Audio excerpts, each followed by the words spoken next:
Alors nous avons réuni hier lundi matin une cellule de crise à l'hôpital où on a fait le constat qu'il y avait une circulation relativement importante du virus Covid-19 au sein de nos murs. Nous avons des cas de contamination d'agents, nous avons actuellement 7 agents contaminés, notamment sur le secteur de chirurgie, mais pas seulement. Nous avons 8 patients Covid à l'heure actuelle dans nos murs, donc ce que nous souhaitons mettre en place, et c'est la décision qu'on a prise hier en cellule de crise, c'est d'arrêter les visites. Alors, toutes les visites ne sont pas interdites, bien sûr il y a des exceptions, je pense à la maternité, je pense au service de pédiatrie, je pense aussi au secteur des soins palliatifs, bref, un certain nombre de services qui seront soumis désormais à l'avis notamment pour les visites, à l'avis du médecin chef de service. Pourquoi nous avons souhaité cela? C'est une mesure qui est difficile à prendre et soyez bien conscients que nous en sommes nous-mêmes parfaitement conscients, mais nous souhaitons véritablement limiter la circulation du virus et protéger nos patients, protéger nos soignants, parce que si nous avons des difficultés pour les soignants, nous serons obligés de fermer des lits et ça c'est évidemment totalement inenvisageable.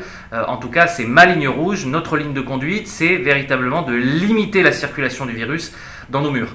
C'est une décision, je le répète, difficile parce que tout le monde souhaite visiter les patients. Nous avons aussi des cas de patients qui se sont fait contaminer par leur famille.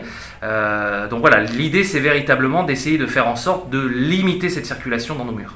La vaccination des soignants se poursuit, vous le savez. Le vaccin Pfizer nous a permis de vacciner plus de 300 professionnels de santé qui étaient atteints de comorbidité, plus de 50 ans. Aujourd'hui, nous avons le AstraZeneca qui va prochainement arriver et qui va nous permettre de vacciner finalement les autres, c'est-à-dire ceux qui n'ont pas de facteur de comorbidité et ceux qui ont moins de 50 ans. Donc nous allons accélérer cette vaccination. Dès que nous avons les doses livrées, tous les soignants qui le voudront évidemment seront vaccinés dans les temps pour se protéger soi-même, pour protéger sa famille et puis bien sûr surtout protéger nos patients. L'idée c'est que la réunion de la cellule de crise se réunit de manière hebdomadaire. Dès qu'on sentira, dès qu'on verra que les clusters s'éteignent progressivement avec cette mesure-là, nous éteindrons évidemment cette mesure de visite interdite.